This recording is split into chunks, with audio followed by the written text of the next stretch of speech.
Hello, everybody. Welcome to the fifth and final webinar in the Summer Institute for Garden-Based Teaching. Today's topic is teaching in the garden, thinking creatively about the standards. We're really excited to have everybody today. We've been asked to make sure if you have a pencil and a piece of paper and some colored pencils or watercolors or something of that sort handy, because you'll be using that a little bit throughout today's session. So make sure you've got a notebook or some drawing materials around. Whatever you can find around you will be great. Next slide, please. Just as a reminder, some housekeeping, this webinar is being recorded, so please mute your audio.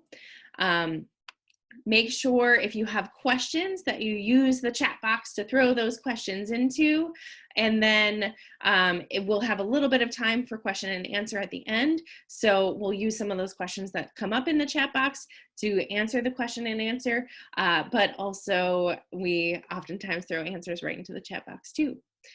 We will upload this webinar to the course website at Schoology, and then we're also going to add these to YouTube after that to make sure that we get automatic captioning on them too. We will, as I mentioned, ask questions on slido.com. If you haven't already, please make sure to go get your code in. It's E037, because we've got our first poll question up there now. Next slide, please. So, as I mentioned, this is the final webinar of the Summer Institute for Garden-Based Teaching. There have been 4 previous webinars, and this is the last one, followed by one final discussion session next Tuesday. And for a reminder, our discussion sessions are not recorded, just the webinars are recorded. But for those of you who've been with us since then, I want you to think back on webinar number 1. Think back to what is your why. In this webinar, we shared that school gardens have many benefits, ranging from social emotional to academics to community and family focus, health and wellness. So because there are many benefits for school gardens, there are many reasons to have a school garden. They can fill a variety of purposes. But that said, school gardens are also an excellent way to teach standards-based lessons that just so happen to incorporate lots of other social, emotional, health and wellness, and community goals as well. It's kind of a 2-for-1. Each lesson in the garden has the potential to make connections to your students' lives. And today, we want to present some strategies for teaching standards-based lessons that are, we think, creative and engaging. It's our hope that by the end, you have a better understanding of garden-based teaching and that it is an integral and integrated way that you can achieve academic outcomes with your students. Next slide, please. We have an excellent team of presenters today, and when we think about thinking creatively about standards-based lessons, you don't get much better than these 2 groups. The U.S. Botanic Garden has been doing excellent hands-on, experiential, inquiry-based science education for all ages for quite some time. And we're thrilled to have them come on and talk about teaching science in the school garden today. And then FreshFarm FoodPrints is really unparalleled in the way that they integrate a variety of different topics and different content areas into their curriculum. When you think about integrated cross-curricula lessons in the garden, FreshFarm FoodPrints are the stars. And so we are really excited to have Lee and Emily and Serenity and Susan here today to share with us. Next slide, please.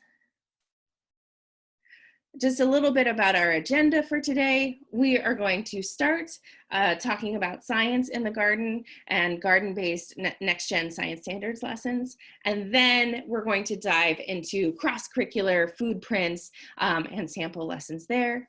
And then we'll finish up with how you can think about curriculum over the course of all of the years and how you can use some of the tools that Washington Youth Garden has put together to help plan your own curriculum for the coming year and beyond. I am now going to pass it over to Lee and Emily.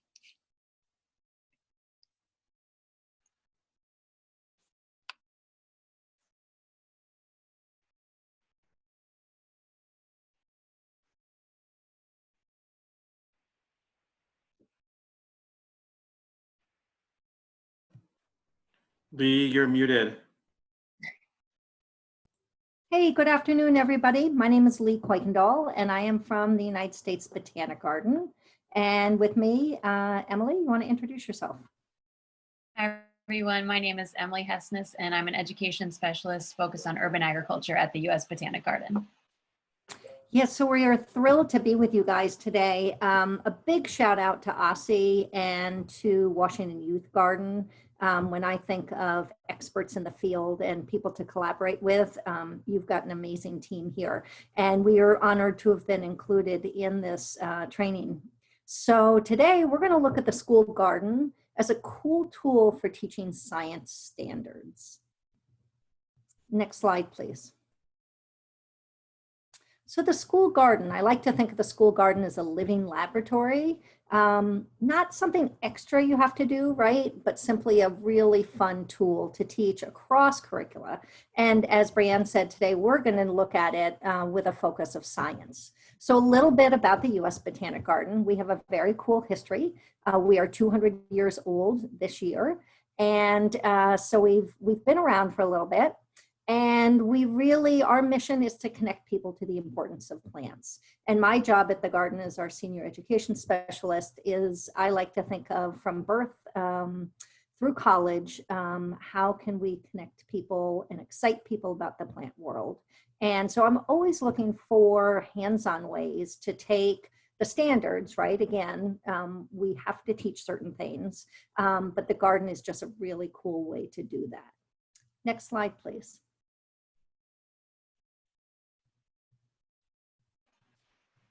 All right, so in the time we have together today, we wanted to move into some thinking about the science concepts and ideas that we're responsible for teaching. And what we really hope to emphasize is this idea that spending time learning in the school garden can really provide an opportunity for students to engage with those concepts in a unique and real world and hands-on kind of way.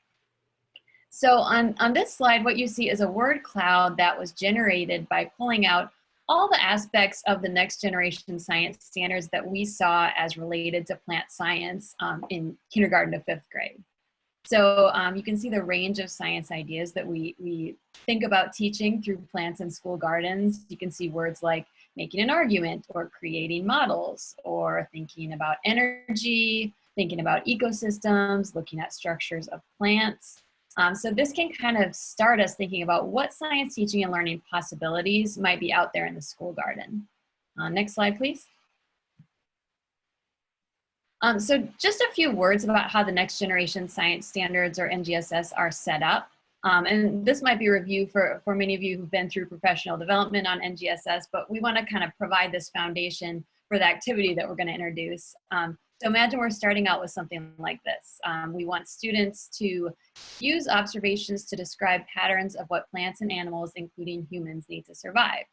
And you can see this KLS1 -1. So the K means that it's a kindergarten standard. The LS tells us that it's life science, and so it has to do with living organisms. And then specifically, we're dealing with what the NGSS labels as LS1-1, which is all about structures and processes and living things. Okay, next slide, please. So within this performance expectation for a kindergartner, we can break it apart and see that there's some specific actions we want students to be taking. So in this case, we want them to use observations and describe. So this has to do with that science and engineering practice of analyzing and interpreting information.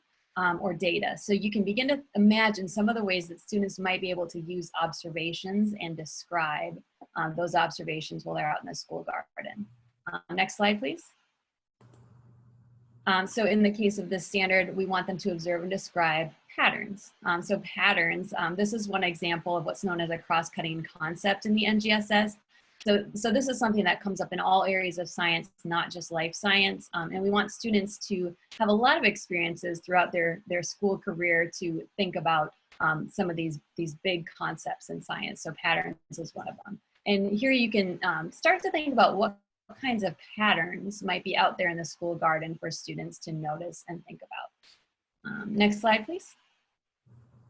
And then in terms of that specific science pattern we want them to think about, what is that more specific topic or content? In this case, it's about what plants and animals need to survive. So that relates to what's called disciplinary core idea in life science, which is about organization for matter and energy flow in organisms. So here we're looking at this big idea that all animals need food to live and grow. They obtain their food from plants or other animals, and that plants need water and light to live and grow. So you can see how this standard is constructed and start to think about how a school garden might lend itself to teaching those pieces of the puzzle that make up the standard.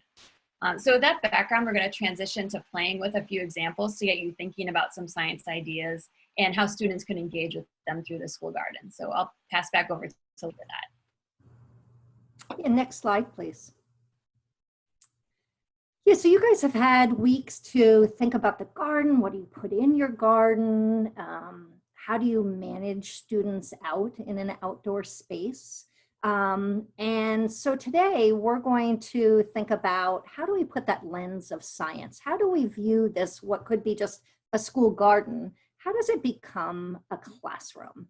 And I am, as I mentioned earlier, I'm always looking for ways to engage students in a fun way. And we're going to play with you guys a little bit today because I think science should be fun. And I think sometimes when we think about the standards and trying to lay that over, right, we're comfortable in our classrooms. All of a sudden we go outside, we've got a new element, and then all of a sudden it's there, it's there. So this slide, what I wanted to show by this, as we think about this standard, we could go out and view our school garden and look at these labels like basil and parsley, beautiful plants. But wonder if we looked at those labels in a different way. Next slide, please. Wonder if, one of the things I love to do, it's called What's at Stake.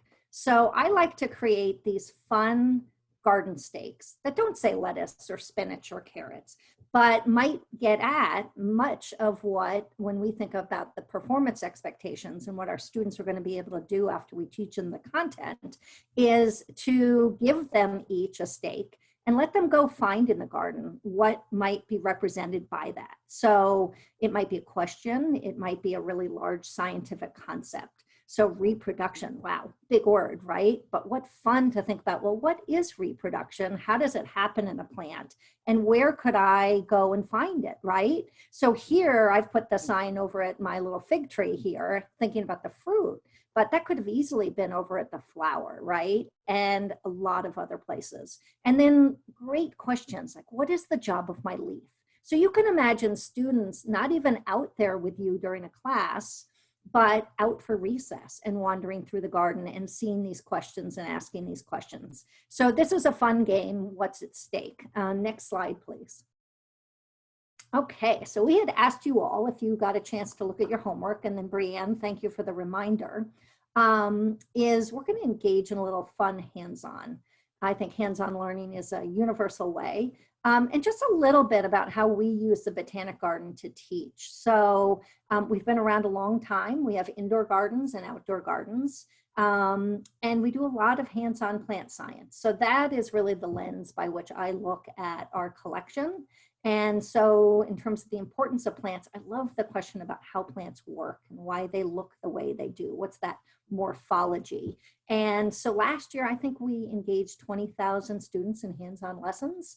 Again, all ages. And so we hope at the end of this, if you don't know about the U.S. Botanic Garden, that you will think of us as a resource. We like to think of us as an extension of your classroom, right? We like to think of school gardens as an extension of your classroom. There are living classrooms, and that these are, there are so many amazing resources in the city to help you guys with this. So you guys are great school garden ambassadors. And so let's kick off here. We're going to ask you to take a few minutes to draw a simple sketch of a tomato.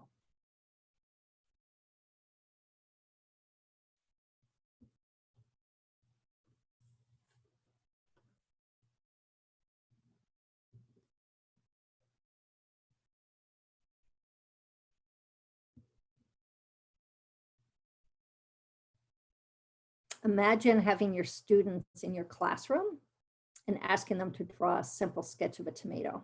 Imagine what that would feel like if you'd taken your students out of your classroom over to the school garden and you were all sitting next to those beautiful tomato plants, right? So yeah, the garden is just right. Gardens have inspired forever. So a simple sketch of a tomato. Next slide, please.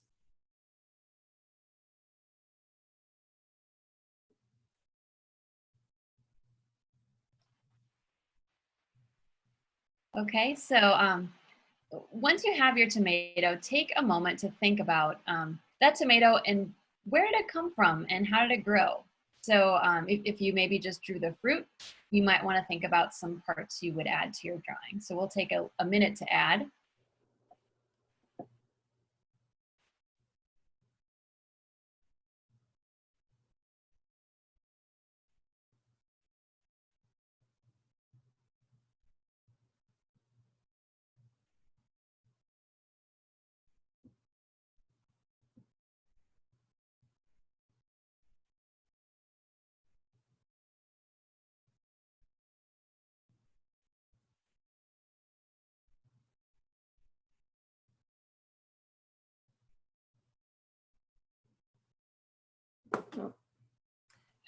You keep drawing, we'll move to the next slide, finish up those details.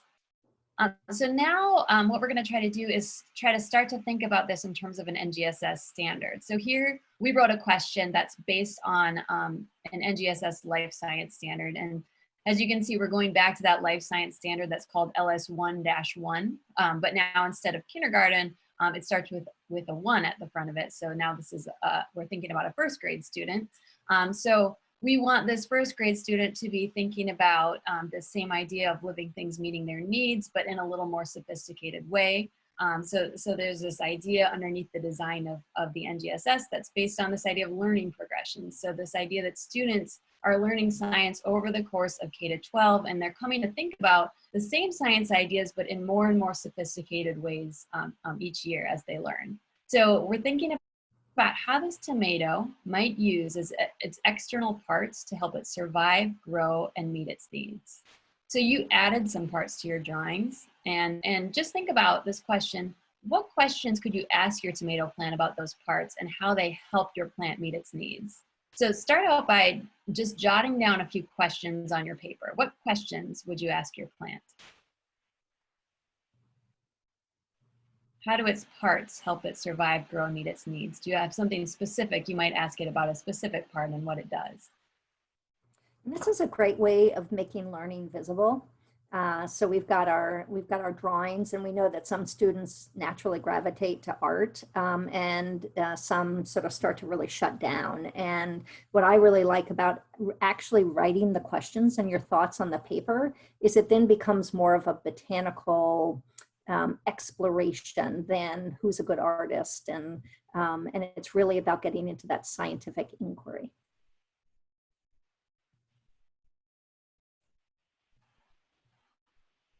Okay, so hopefully you've got a couple questions down. What we're going to do next is we're going to switch over to Slido, and if you would like to share some of those questions or maybe one that you wrote down for your plant, you can go ahead and share it there.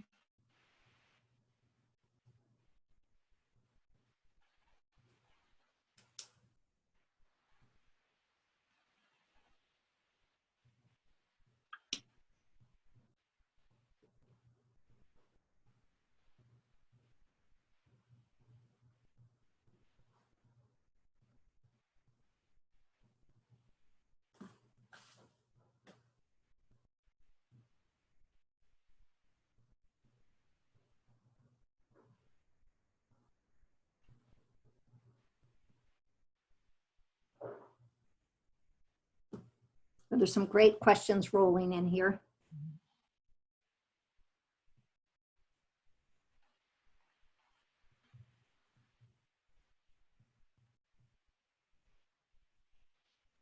I love that one.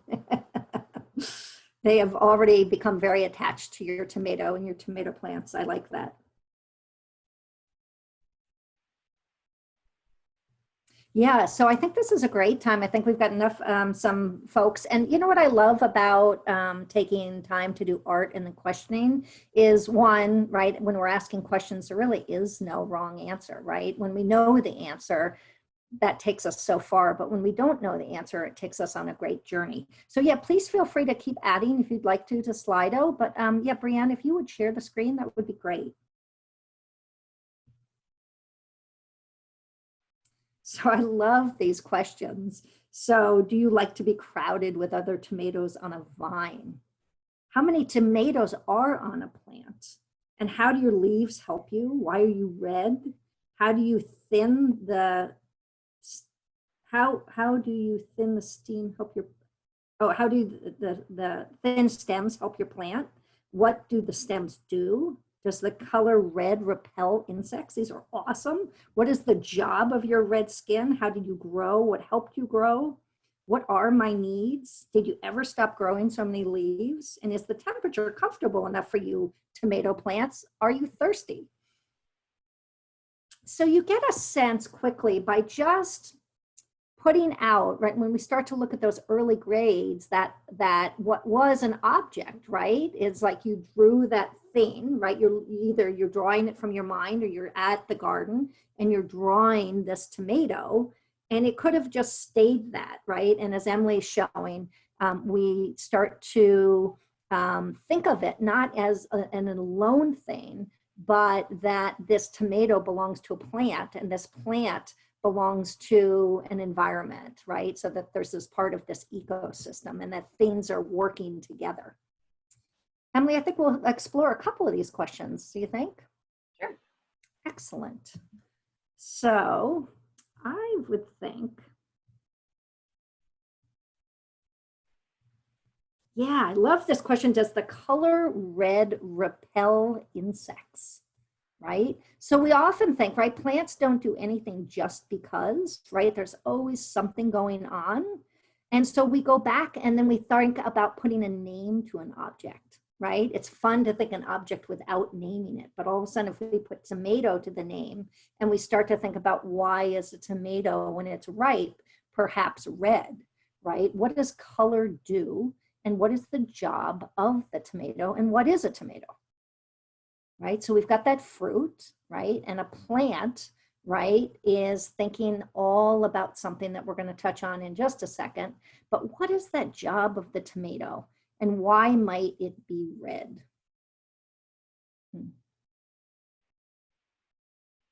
Do they repel insects? So it's very cool in the plant world, right? There's a lot of repelling going on. I love to think about all you educators out there with that cup of coffee in the morning, right? Our relationship with plants is often about us. Have you ever thought about why a coffee tree has caffeine? Right? Yeah, so the caffeine actually does work as a repellent, right? And so you see that in a lot of instances where plants will develop something, in fact, to repel, to keep things away from eating it. But in fact, this juicy red tomato is sort of just the opposite, right? We want to get into, hey, what's the job of this fruit, right? And what's inside, and how can I make more of me? So that's wonderful. Next slide, please. Thank you for sharing, everybody. That was great. Oops, and I think.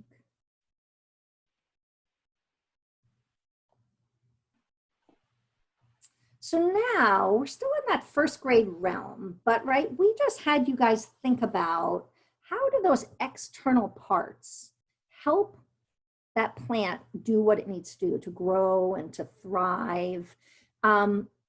And as we look at that, right, and we see plants' amazing way to adapt and to thrive, here's this question to design a solution to a human problem by mimicking how a plant uses its parts to help it survive, grow, and meet its needs, right?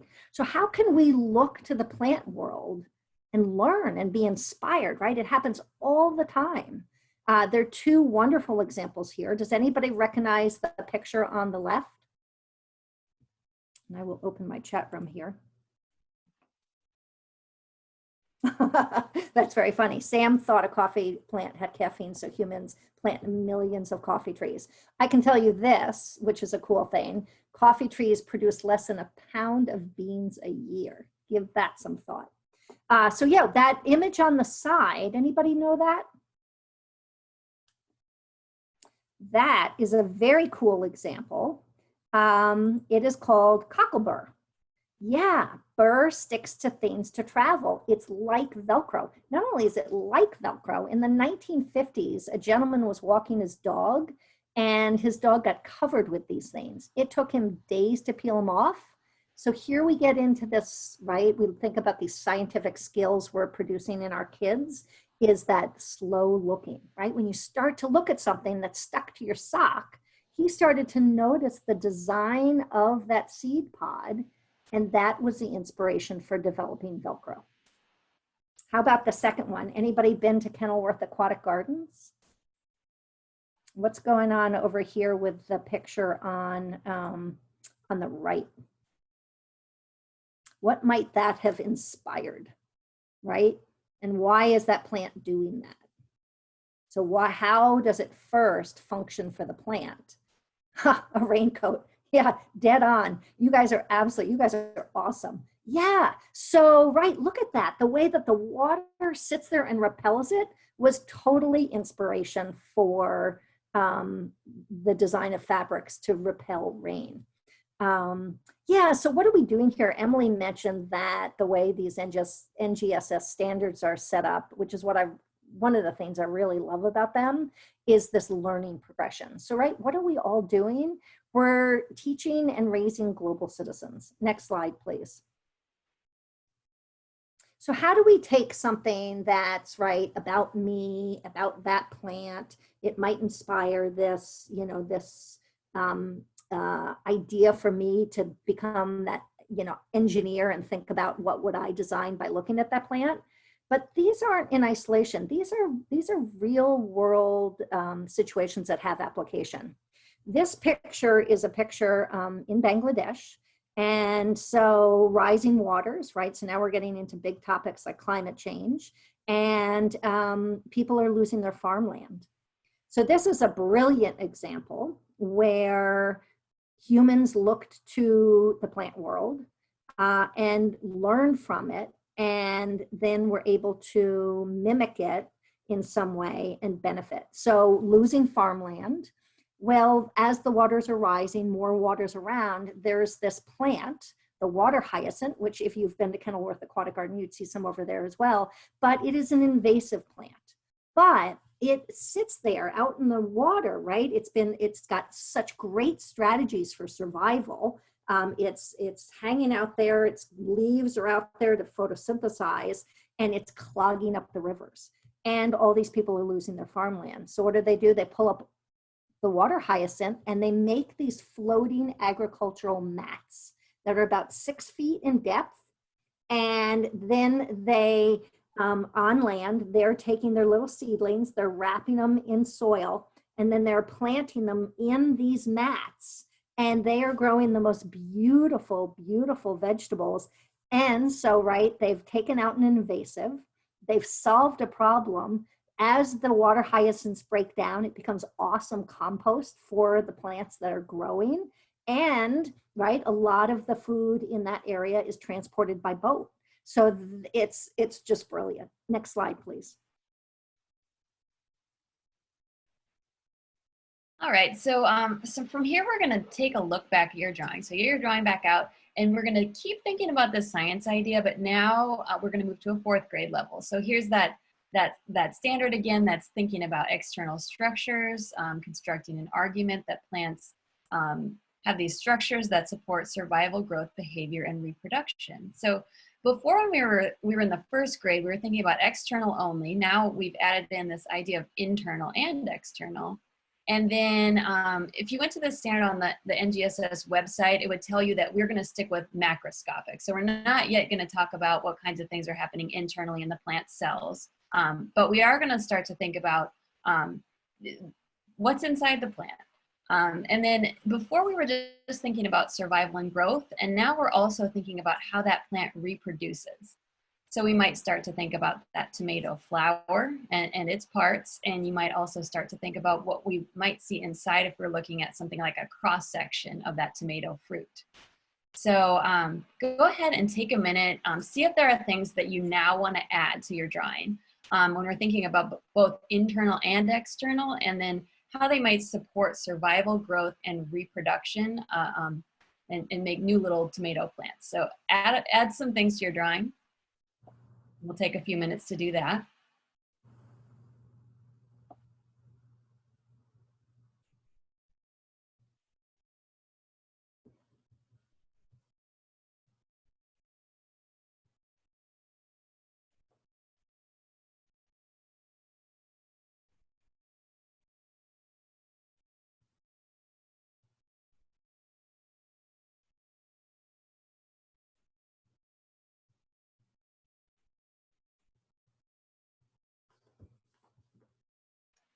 All right, then looking at the things you added, do you have any new questions that you would ask your tomato plant?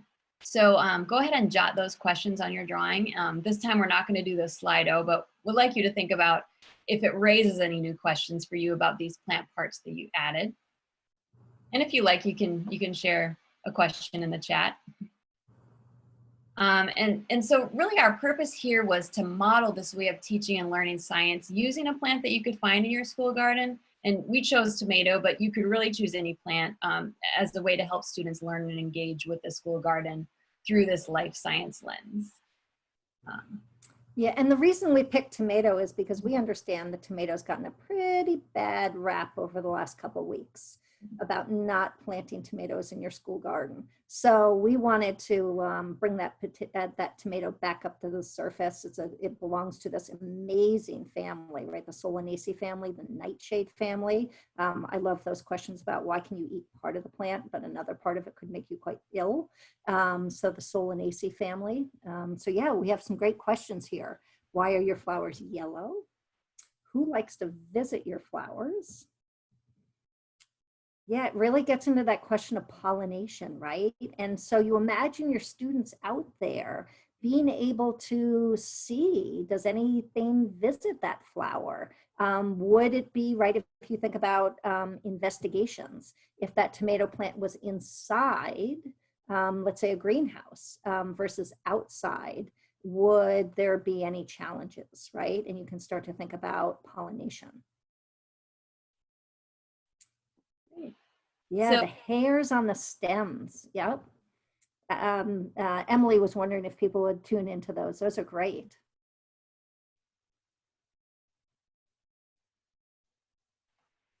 Awesome. So these are fun questions coming in. Keep sharing, and thanks for playing along with those drawings. So we hope that this helped you to think a little bit like a scientist and a little bit like an artist as we move through this. You can go ahead and go to the next slide.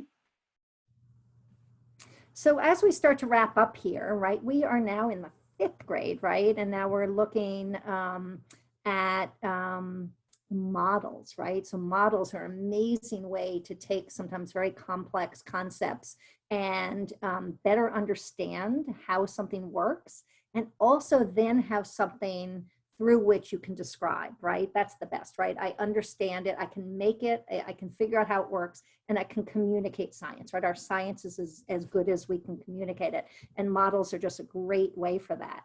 So we wanted to think here as we are championing the tomato here, and we have this product, right? And imagine challenging your students to think about now product back to the school garden, right? What are all the steps? What are the processes As we mentioned earlier, right, that tomato doesn't live in isolation. It belongs to this huge ecosystem that we all belong to, right? So when you're talking about product to plant, you start to think about humans involvement, right? You think about pollinator involvement. So that imagine an illustration where it could be a model where it's talking about the can on the shelf in the grocery store all the way back. What's that whole loop back to the school garden? Next slide, please. So as we mentioned earlier, right, from a very young age, you guys are these amazing ambassadors to grow scientists, right? And we've taken a lens of science, but that's school garden, right? And science doesn't happen, right? Communication, it's about language arts, it's about math. This is a photo courtesy of City Blossoms. These students were challenged to see how much weight-wise, how many tomatoes plants it would take to grow 100 pounds of tomatoes. So we are building our scientists from a really young age. Growing science. Yeah, and we just can't thank you guys enough. Next slide, please. Yeah, so we're going to have an opportunity to meet with you guys on Tuesday to talk about questions, and really hear from you guys about how you are using your garden to teach science. I just wanted to give a big shout out again to Aussie and to the Washington Youth Garden. And we have the great honor of introducing FoodPrints.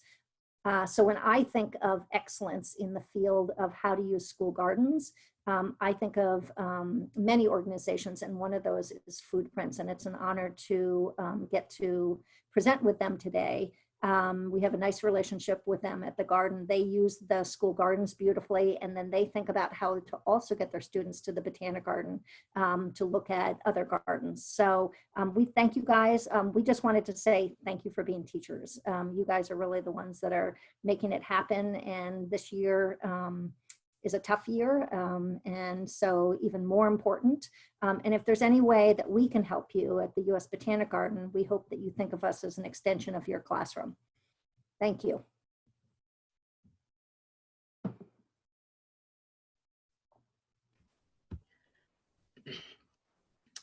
Well, thank you, Lee and Emily, for that awesome exploration of the garden using science and aligning the NGSS standards.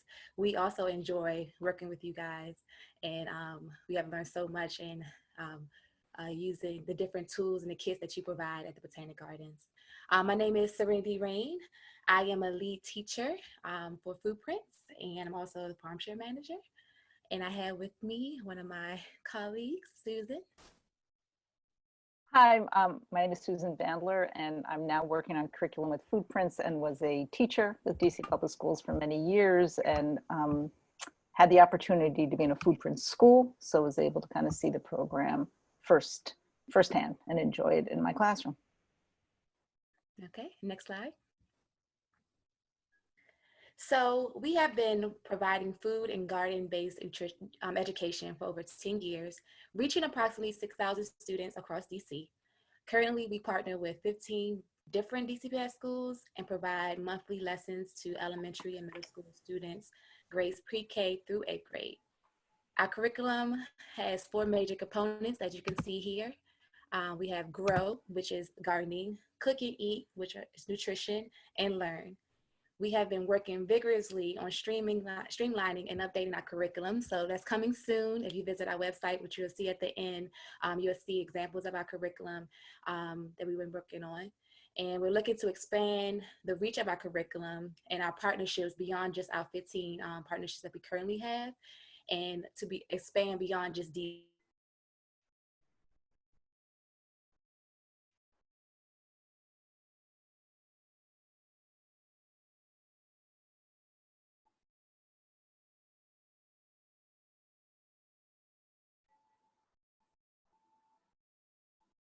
learning and aligning lessons with the seasons, themes, NGSS, and Common Core standards, reinforcing what the students are already learning in class.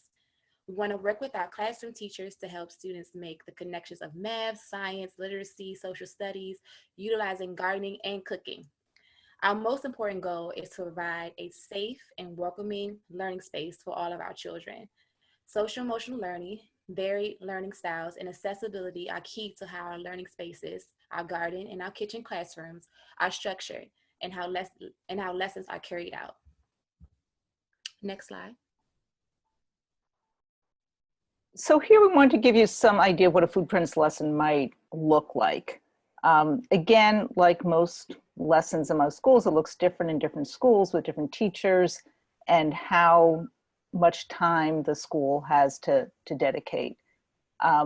There are 9 lessons for each grade, going from pre-K to 5th grade. So at the end of this, there will be 63 lessons that you'll be able to access. FoodPrints teachers try to do that in one concentrated block, somewhere between 90 and 120 minutes. But if that doesn't work for you, you'll see that sort of after the opening sections, there are different activities that you can do in multiple days, multiple weeks, kind of play around with the way it's going to work for you, your school, and your students. It's built about a big idea and guiding questions, and those guiding questions really inform all the activities, from the engage through the explore, and we really try to dedicate some time at the end to the evaluate and close. So students have a chance to, reflect on what they've learned, and, as we say, the eating and the sharing, and thanking sort of these meals that have been prepared together, harvested from the garden wherever possible, are really a wonderful part of the lessons as well. Next slide, please. So this slide kind of shows you the 9 themes that the FoodPrints lessons are divided in. If you go to your Slido now, you can kind of vote on the ones that you think would be most relevant for you in your classroom.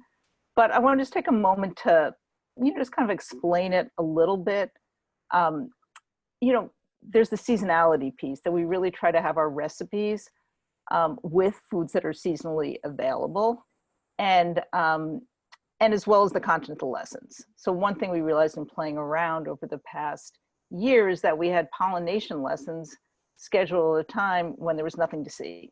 So we've got these pollination lessons now in the spring, so the students can kind of go out, look at the flowers, look at the garden, and kind of watch what's happening. In that conservation and social justice theme, that usually happens around April, and we tie some of those lessons into Earth Day. So there's some that are on, from pre-K, they're learning, how to use the recycling bin in their classroom. And then by 3rd grade, they're learning about the local requirements. And then we kind of take it beyond the local. There's a lesson, a 4th grade lesson using the book, One Plastic Bag, which is much more international in scope. And the same thing with the food culture and family traditions, which is done in December, January, when a lot of classrooms and teachers are talking about holidays and holiday traditions, that they kind of start in pre-K and kindergarten with looking at their own traditions. We use the book Everybody Eats Rice, which is kind of an exploration of all these different rice dishes. And by 5th grade, we're using the book What the World Eats, which is a much more sophisticated global look at access to food and nutrition. Next slide, please. So our lessons are aligned with both national and DC standards. So we're aligned with Common Core standards in math, reading, the NGSS standards, as well as aligned with DCPS units to some extent. So there's a focus on literacy throughout. You'll go into a FoodPrints classroom, you'll see anchor charts. There's always a connected text. Teachers have multitudes of books. There's a chance for reading informational text, for writing, from the youngest ages. Children are labeling diagrams and trying to sound out any signs in the garden.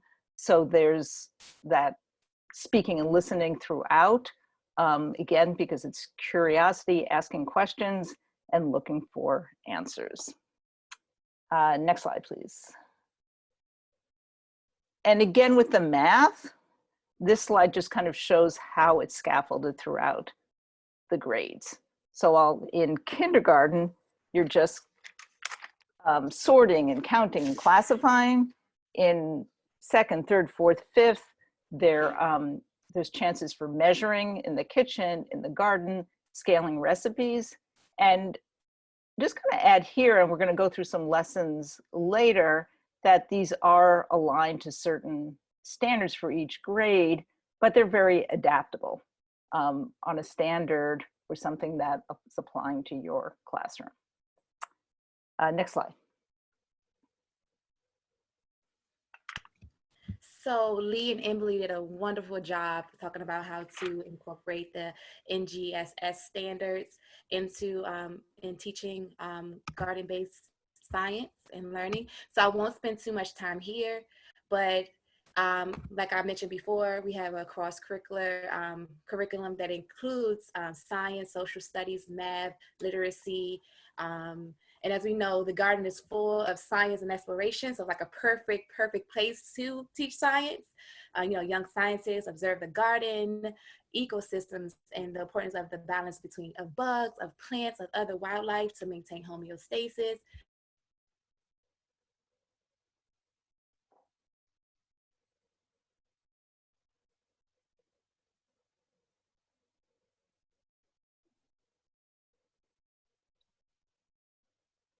Serenity, it looks like your What internet. is the right recipe needed to make the perfect compost? So we want them to think about those things, and while they're thinking about them, they're actually engaging in this hands-on learning and watching things from a seed actually grow into a plant that they'll eventually harvest. Next slide. So social emotional learning. As educators, we know that children learn best when they feel safe and welcomed. The garden is an excellent place to provide that comfort and teach and reinforce social emotional skills. Activities like planting the seeds, like I mentioned before, and taking care of those seeds until harvest, like watering, teaches empathy.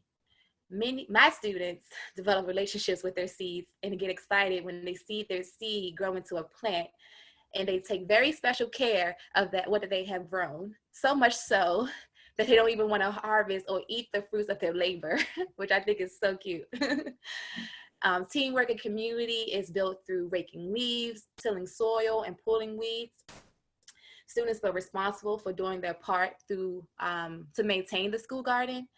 These activities are also ideal for self-management and for special needs students and students who are kinesthetic and or visual learners.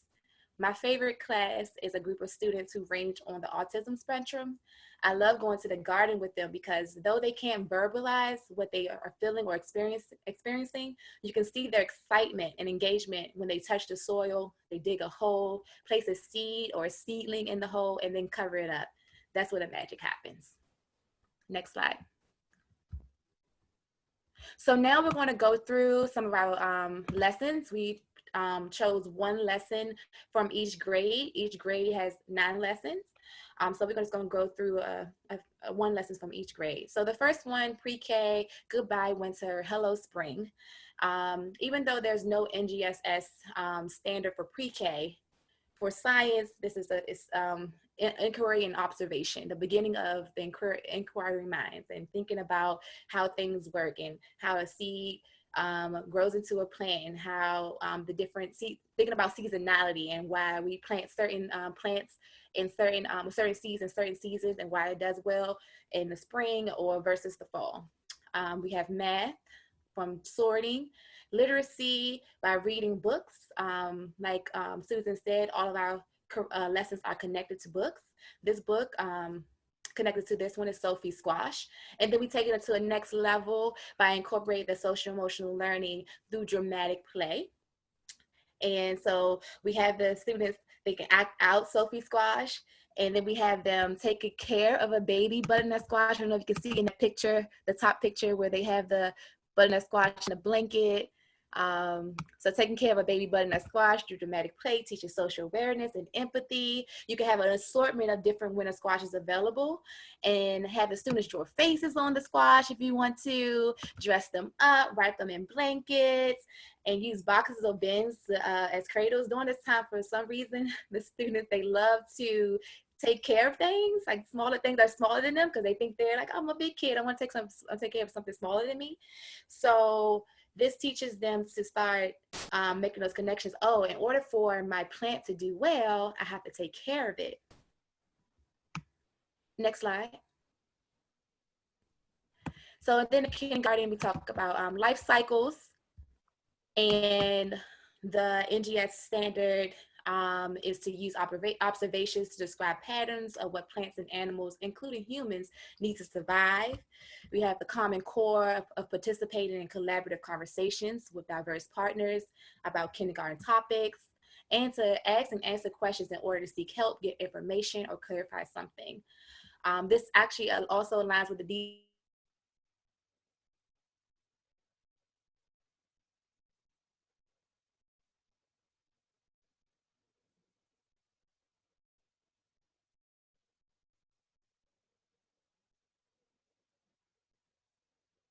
So I love this to do, when we're talking about the butterfly life cycle, I like to get the students a butterfly kit where they have to raise the butterflies from caterpillars. It's one thing to read about the life cycles or watch a video of a caterpillar form a chrysalis, and with the magic of technology that can speed up the metamorphic process and in a few seconds emerge a beautiful butterfly. It's another thing to actually have a butterfly habitat in your classroom and having students to be responsible for raising young caterpillars into beautiful butterflies and then release them into the garden. The picture of a young lady holding her butterfly, that's one of our release days, and she didn't want to let her butterfly go. And the butterfly, it was so cute because it kept coming back to her hand, like flying away a little bit and coming back to her hand. I thought that was really nice. And they get to observe the metamorphosis process right before them, and they make a direct connection to, like, oh, it went from a caterpillar I left over the weekend, and a Monday it was a chrysalis. And this is by far my favorite activity, to see the life process right in front of you, and it's hands-on. And this also can be done to have students raise their own bean plants and observe the bean sprout into tiny seedling and grow and grow and grow. Next slide. Okay, in first grade, we have the edible plant parts. And this is how we connect gardening and cooking together. We take what we're learning in the garden and then we apply it to the importance of eating seasonally and what different parts of the vegetables are edible. And also with every lesson, we have a cooking component. That's something that's very important. So it's something about eating that helps with learning as well. So in this lesson right here, the NGSS standard is use materials to design a solution to a human problem by mimicking how plants and or animals use their external parts to help them survive, grow, and meet their needs.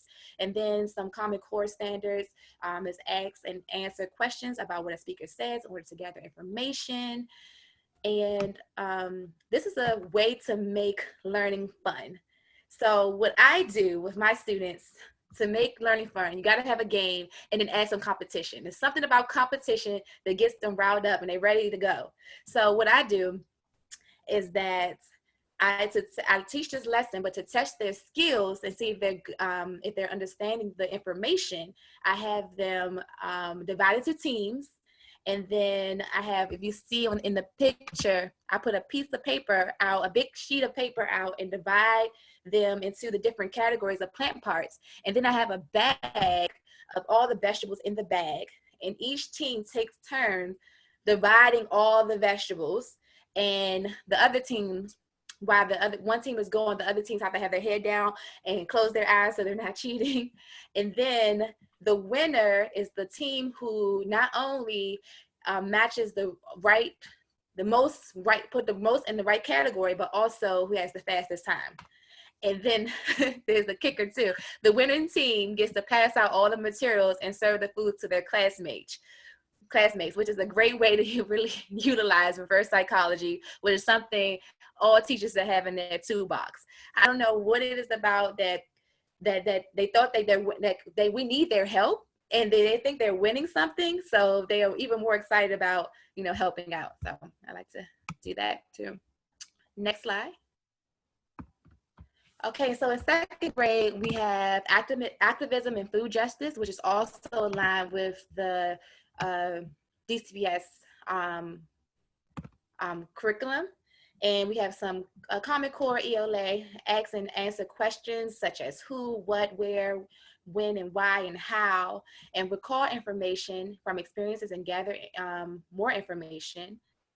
And this right here teaches the social emotional skill of social awareness and responsible decision making. I love this lesson because it reinforces social awareness and teaches responsible decision making. I'm always so surprised at what the students come up with. During this age, children can be so self-absorbed, which is developmentally appropriate, but this activity challenges them to think outside of themselves and think about how they can make a difference. This lesson is a testament to when you give students the space and the opportunity, they can come up with great ideas and feel proud of themselves. Next slide. So this third grade slide is on garden planning. And as I mentioned before, is part of that whole series we have on using math. So these are really authentic ways to use math out in the garden, and kind of reminds me of what Lee said at the beginning, that the garden can really be used for everything. So here in those pictures, you see kind of doing real life square foot gardening. They had to measure the garden beds and to kind of see how they can divide them equally. And in the bottom picture, there's somebody making seed tape. So again, that is, careful measuring. They had to read the seed packets to see how the seed spacing would work for what they were planting. And again, there's always this opportunity to do, so much more with math of, measuring plants and graphing, of measuring and using different units of measurement and having them figure out which is the most appropriate one. Next slide, please. So this lesson is a real language arts one, and I really love this. It's called A Recipe of Me. And the basic idea is students kind of write poems describing themselves based on a recipe. So they think of their characteristics, things they like to do. And again, we're reinforcing the units of measurement that we use in the kitchen. And, some students can even sort of write it out. First you have to mix up the happy and the joyful and the Harry Potter, and then you bake it with a little bit of soccer and something else. And what's sort of interesting on this one too is throughout these lessons, we make different connections with recipes. There's actually a first grade lesson about maps, and in there we're having the students really make a connection between how a map and a recipe are similar. They're sort of both navigation tools to make sure you get to where you want to go, and if you make a mistake, sometimes it works out, but sometimes you know it. Next slide, please. This fifth grade slide is Garden Kitchen Inventions, and it also is sort of the fifth grade version. We have a second grade lesson that's called Changes Over Time, where students have a chance to just look at different kitchen and garden tools, from mixing to refrigeration to heating, and how they've changed. So here in fifth grade, they're kind of taking it a next step and thinking, well, these are things that I need to do, and I don't really like doing this particular task. And can I come up with something, an invention or even just an innovation to make it easier to do? Next slide, please. So, as we said at the beginning, we're sort of nearing the end of this whole process to update these lessons. And so you should really kind of keep our website handy. In addition to, there's a sample lesson on the website, and there's going to be, the lessons are slowly going to be put up there. But over the last few months, we've also launched a FoodPrints Anywhere program starting in the spring. So it's full of lots of lessons that you can do from home. And there'll just be more lessons and activities and videos on cooking, on gardening, and even some of our classroom activities up on the website over the next month or two. So I hope you kind of check back. And again, there's just a lot of different ways teachers can use these lessons in your classroom. And we hope to stay in touch and hear how it goes. So next slide.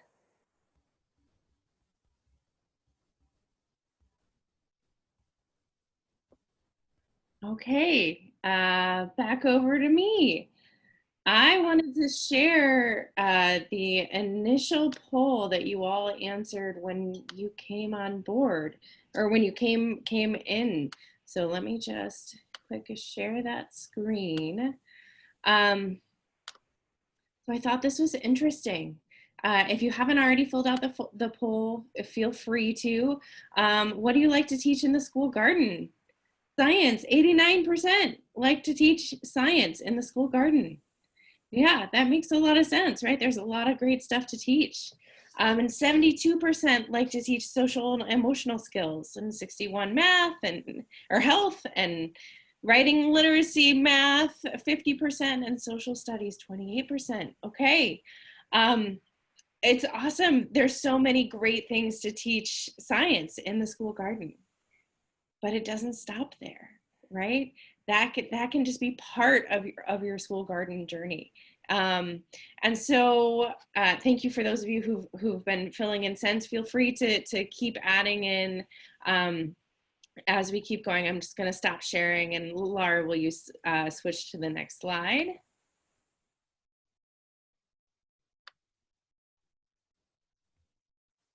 Hey.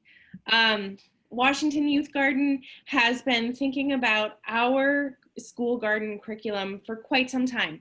But 2 or 3 years ago, we really started to try and figure out how do we have school garden coordinators and food corps service members that are teaching garden-based lessons regularly in their school gardens. And we wanted to make sure that we were really maximizing opportunities to be able to teach lessons that teachers wanted to teach, but do it as it related to school gardens and to food in the best way possible. And so we endeavored to look at national and some local standards across the grade levels. Right here, you see one example of this. This is the first grade example from the curriculum, what we call the Washington Youth Garden Curriculum Matrix.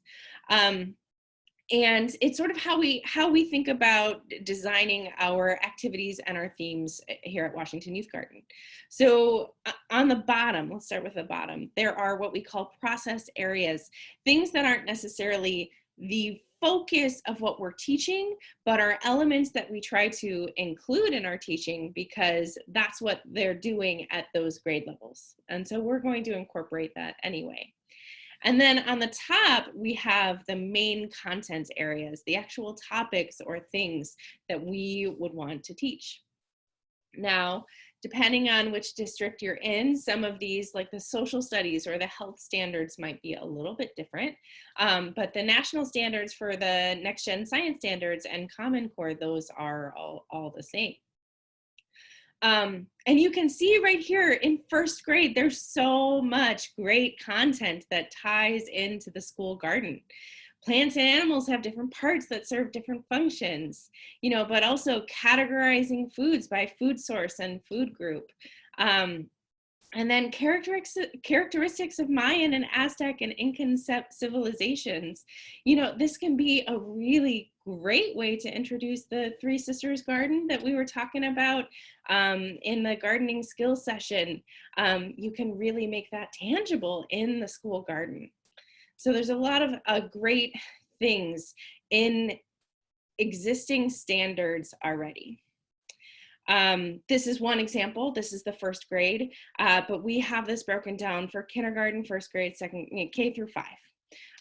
And it is a resource available to you on the Schoology course website that you can look at and download and take and modify. Please, it's yours. It's just a way for us to start thinking not just about what's fun that we can teach in the school garden, but how can you teach what you're expected to teach anyway, but do it in the school garden? Because as we know, when we teach in the school garden, it's not just about the content, it's about the social and emotional benefits and the health and wellness benefits and the community benefits that we're really building on. So the more that we can integrate what we need to prioritize anyway, the more that we'll be able to go out into the school garden. Next slide.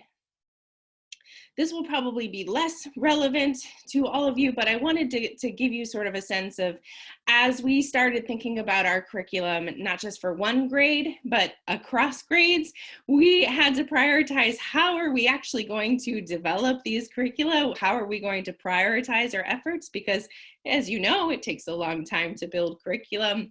And so this is an example of what 1 year of Washington Youth Garden curriculum can look like. It is tailored so that you are doing things in winter that you can do inside, or maybe outside if it's a nice day, but mostly inside, and really prioritizing on what is going to be the best season, but also the best grade levels for these different topics. So I just wanted to show you an example of what that can look like, and that is also in the curriculum matrix. Next slide. And then for all of you, we have themes that we build off of, and we're really excited to see FoodPrints curriculum as well. But we know that when you are actually teaching lessons with your class, you need to be very specific to what you're doing and when. And one of the challenges of garden-based teaching is that sometimes the weather does not cooperate. And so we encourage everybody who's working on garden-based teaching to really think about their theme or their topic that they're focusing on, and think about the whole span of time. So that, let's say week 3, you have a planting day scheduled, but it rains. You already have week 4 planned and ready to go. You already know it's hitting its goals and objectives, and you know that you can bring that week 3 planting the following week as needed.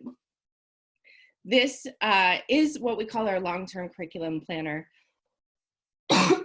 And it is also a resource on Schoology. And what we are encouraging you all to do is, as you think about what you're going to teach in your school garden or remotely, we want you to think about putting it into a structure like this. Does it have to be exactly this? No. Many of you probably already have formats that you already use. But this is a tool that can help you think about how to use your school garden. What you can't see on this slide, just because I couldn't get it to fit and look pretty on here too, is that there are sections below about outdoor group management, about if you have other facilitators and how to engage the other facilitators. And these activities are broken down like this, really to help you think about stations and how you incorporate independent work and more facilitated guided work all in one space, so that you can really make the most of garden-based learning. These resources, as well as many more, are on Schoology, and I really want to thank FoodPrints and the Botanic Garden for also sharing resources into the week 5 resources, and also want to call out Sam Ullery put together an awesome list of curricular resources that exists up there too, so that you all can go and get great content that way. But sometimes it's helpful to start with a structure, and so if it serves you, please use this structure to think about how you're going to plan the unique nature of using the garden as your teaching tool. And again, that it doesn't just have to be science, right? There are so many benefits from being in the school garden that the more that you can just make things that you might otherwise do inside into activities that you do outside, or in this remote setting, the more that you can get hands-on materials into students' hands, the better that we will be. And I also want to call out and appreciate the Botanic Garden and FoodPrints for both being resources, and also say that Washington Youth Garden has resources as well. And so if we can support you all in any way, we'll be reaching out. But you can definitely check out our distance learning pages on our website, which is linked on Schoology as well. Next slide. Great. So this is a good time to add any questions that you have into the chat box, but I'm going to pass it over to Sam Ullery to give a little update on the Growing Garden Teachers Google group. Thanks, Brianne. Many of you may be familiar and may even have already signed up for the Google group. It's been a thing since 2012. I would encourage folks to revisit the group when you have a chance and take a look. There's been a lot of great posts and questions and resources in that group. And it's also been reorganized by topics. So past messages hopefully will be easier to find. If you are unfamiliar with the group or haven't signed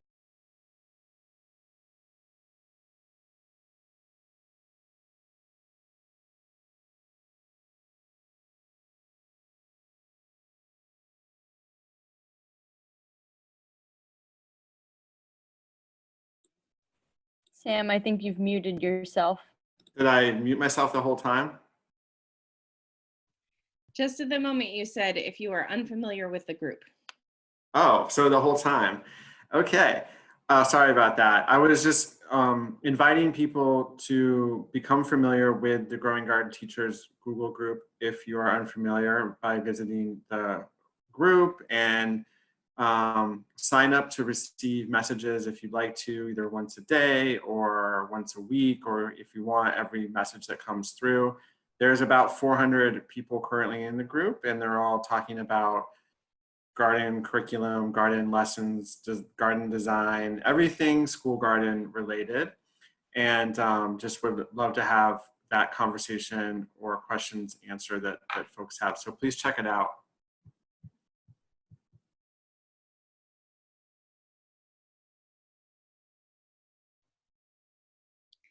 Thanks so much, Sam. It is a great resource, and it is just a valuable opportunity to be able to connect with other teachers who are teaching in their school gardens.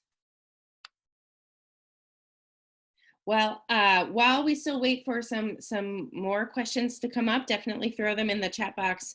I did throw one more poll live into Slido, and that is because our last discussion session is next Tuesday, and it is all about you all finding time to connect with other teachers who are teaching the same grade, or who are very interested in teaching similar topics or themes to what you teach. And so what I'm going to ask you guys to do is go back to slido.com, check it out, and then put at least 2 lines. First line is what grade you teach. And if you teach multiple grades or K through 5, please feel free to write that. And then the second line is, or multiple lines after that, is what topic are you interested in teaching? Maybe it's pollination. You can put pollination in there. Maybe it is, garden map making because you really want to dive into math and you think you could do that remotely. Whatever it is, or maybe it's seed starting, because seed starting could work very well in a virtual setting. That could be an option too. I just added the Slido code again into the chat box. It's E037. So feel free to go in there and add it in. And, you know, my panelists, since we have an extra couple of minutes here, I have a question for you all. What is your favorite activity to teach in a school garden?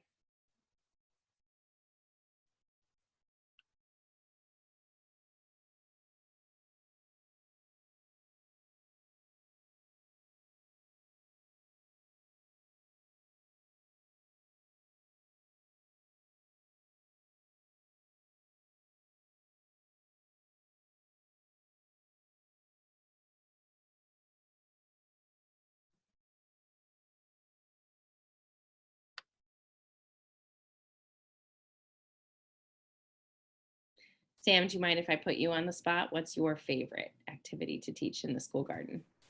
Well, it's been so long since I've taught in the school garden. I think that I really love the scavenger hunt in general, just that structure, especially as kind of a first activity for encouraging kids to explore the garden. And it can be set up in a lot of different ways. But I just like that format and having kids just explore the garden on their own and make their own discoveries. Yeah, I like that. I like that one a lot.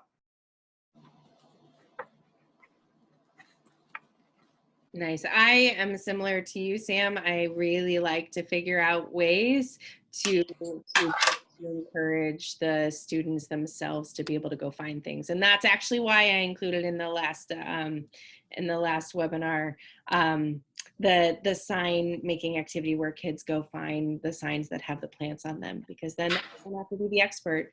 They can be the expert on their own, on their own plants. Lee or Emily or Susan or Sarah. I could share. I think I got a lot of my experience teaching in the school garden by volunteering with City Blossoms, who I think you've heard from already. And my favorite thing to do with them was cooking. I mean, can't beat getting a chance to taste the things from the garden, and they have some awesome simple recipes that kids can make. And now that I'm at the U.S. Botanic Garden, I like to do work out in the kitchen garden and creating opportunities for people to be able to taste what's in there, and setting up a tasting table and just kind of having conversations about and notice, and maybe have experiences trying things that they haven't tried before. So that's something I love to do.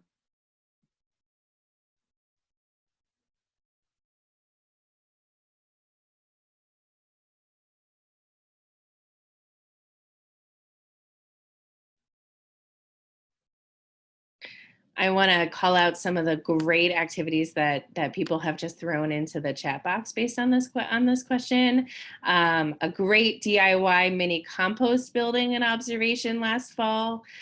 You could really watch the changes. So gross and awesome. We had fun sketching it every week. Yes, I love that one too. You take like a simple, sort of like a sandwich container and you do like a little layer of dirt and a little layer of lettuce and some newspaper and some more dirt maybe and some worms, and it is amazing how quickly they go through it and you can really see it happen. I agree, that's a really excellent one. And then sweet potato harvest day with kindergartners. That sounds awesome.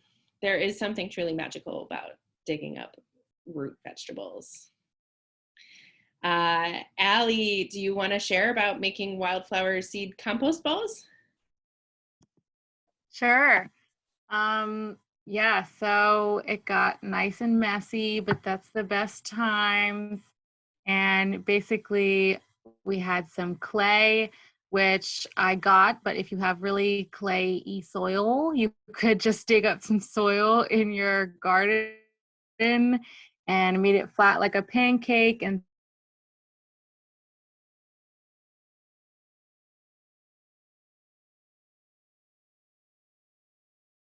sprinkled our seeds on top, took our hand skills to make it into a ball and rolled it in their hands. And yeah, it was just a really fun way to use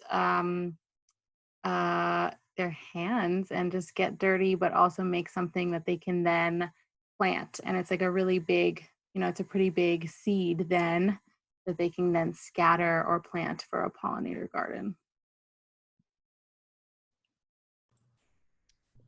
I love those sorts of messy activities too. They're great fun. Lee, you commented here in the chat box that you love teaching photosynthesis through 4 hands-on activities. Do you want to share a little bit about any of those? I'll just quickly share. Can you guys see me? I can't figure out my screen. You can. So, the garden is a cool tool, right? And that's really a big message here, that you really don't need anything beyond the plants, but there are some great tools to take a deeper look at the beyond the exterior and thinking about what's going on inside. And this is called a BRIX, B-R-I-X refractometer. And essentially what it does is it lets you test the amount of sugar in liquid. So you can imagine having those little tomatoes or some fruit and getting to squeeze some of the juice on the screen, and it'll give you a percentage. And what I love about this is it's science and math. I had a teacher a couple of years ago say, oh my goodness, he said, I have been struggling to figure out how to teach my children, my students, fractions and percentages. And he said, this is going to be my tool to do it. I use it to look at the different amount of sugar in different flowers. So thinking about why pollinators go to certain flowers. And I also use it to prove that photosynthesis happens, that in the leaf, right, you can squeeze out the juice and see that sugar happens in the plant. So this is great. I will type it into the chat room. It's called a BRIX refractometer. They run from about $30 to $2,000. You only need the $30 one. So I will type that in here. So thank you for asking. I'm also going to call out that if you do have a little bit of room for another purchase, field microscopes that do not require electricity can be really cool tools to add into your garden toolkit. Lee, I don't know actually if you have a suggestion for one. Well, I do. I have a wonderful microscope, but it's a huge challenge we're going to leave you with, because they're made by a family in Florida, and they make them when they feel like them. But all of the parts are made in the United States, and it's indestructible. I've had these for 20 years at the garden. They work on a prism, so you can take them outside, which I love. And they're really easy to focus because they just swivel.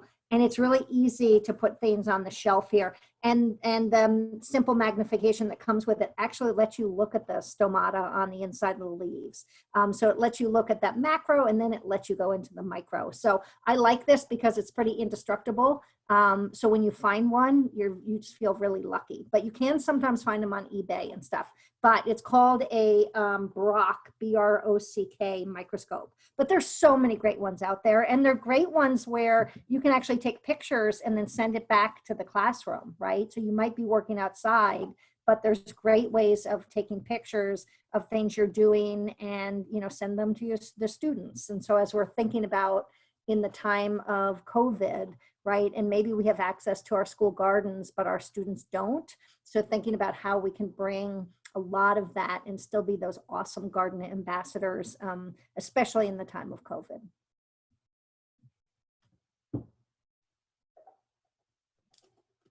Thanks so much, Lee. That was some really great, some good tools. Sometimes tools are pretty great to have. And thank you to everybody on here who threw some great recommendations into the chat box. Patty asked, what is a piece of advice you have for keeping the youngest pre-K students engaged and safe in the garden? And I notice when I look on our poll results here that there are a fair number of pre-K and kindergarten focused teachers. So are there any suggestions amongst the group for what you like to do to keep your pre-Kers engaged and safe in the garden?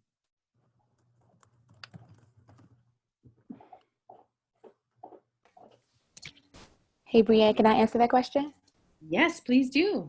Hopefully my internet won't cut out like it was earlier. I would say just make sure you have a lot of activities planned for them. They love to water. They love to plant. I like to also have a garden bed specifically just for them to dig and till.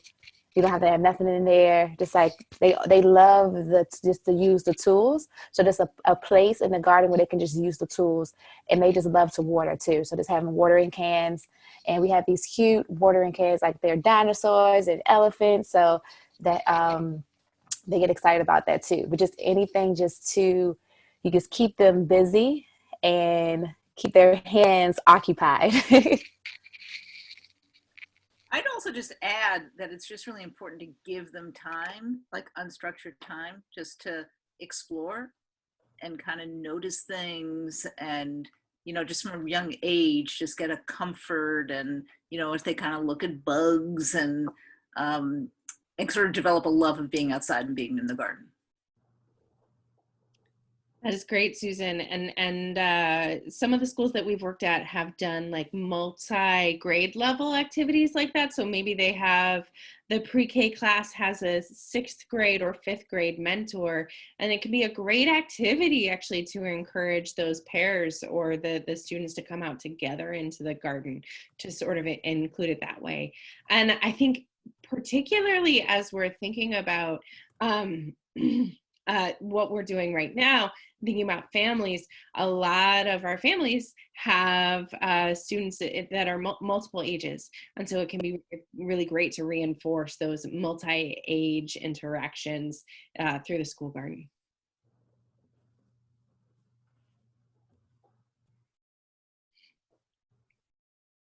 Okay, well, that is just about all the time we have for today. So I wanted to give a big thank you to Susan and Serenity from FoodPrints, and Lee and Emily from the U.S. Botanic Garden, and of course, Sam Ullery over at Aussie for all of the work and the help that you did putting on this webinar. There's so much great information in here. I hope you all found it useful. If you have any questions, you can definitely reach out, and we can put you in touch with whoever you have questions with. So definitely let us know. Otherwise, we hope to see all of you on Tuesday for our brainstorming session, where we're going to talk about different curricula that you can do this year. And I'm not going to share the screen on the poll results, but from our word cloud, it looks like seed starting is a big hit. So we're definitely going to be talking about seed starting and some grade specific topics. And Lee, you nailed it. Thank you all for being teachers. This is an incredibly challenging time right now, and we appreciate the joy and the energy and the commitment that you all bring to the work that you do. And thank you for being part of our school garden teams. This is our last webinar, but hopefully we'll see you on the discussion session. Thanks so much.